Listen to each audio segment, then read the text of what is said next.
Welcome back to Asia Tonight in Business News. Now, British Prime Minister Boris Johnson will have an online meeting with European Union leaders in a bid to restart Brexit trade negotiations. The two sides have 6 months to finalise their future relationship before the UK formally leaves the EU single market. Talks are currently at an impasse, with both sides sticking to their guns, especially on competition regulations and fishing. Meanwhile, Britain is beginning a second round of trade talks with the US. So let's speak to Ollie Barrett. He's in London for the latest right now. Ollie, what can we expect from today's trade talks with the EU?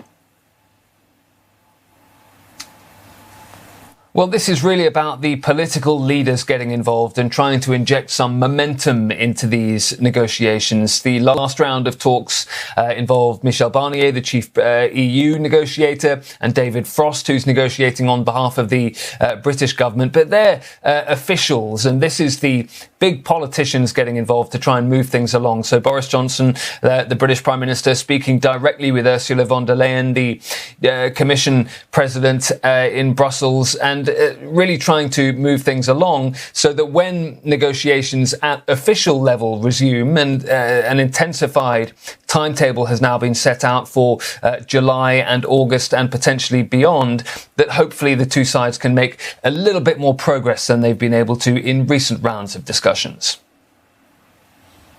Ollie, will Britain's discussions with Washington have any impact on its EU deal?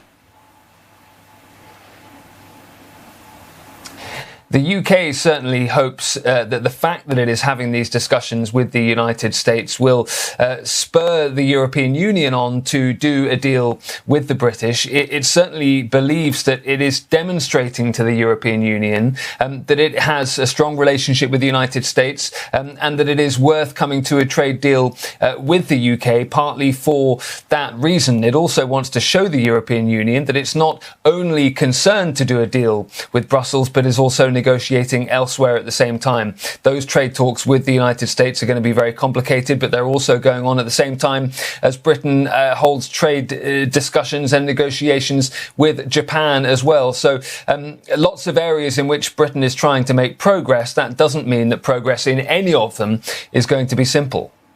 So, Ollie, why has the UK then decided, or rather has rejected calls to extend the Brexit transition period? You know, at this rate, can it actually finalise a trade deal with the EU? Time is certainly running short. It's actually even shorter than you might imagine, because to get a deal in place by the end of the year, Britain really believes that you need to have one wrapped up by about October, if not sooner than that. So time really is very short indeed. On Britain's side, though, is that it really isn't pursuing a particularly ambitious trade deal with the European Union. It says it effectively wants an off-the-shelf deal of the type that the European Union has previously given to other countries. So it believes that is possible in the time frame that is available.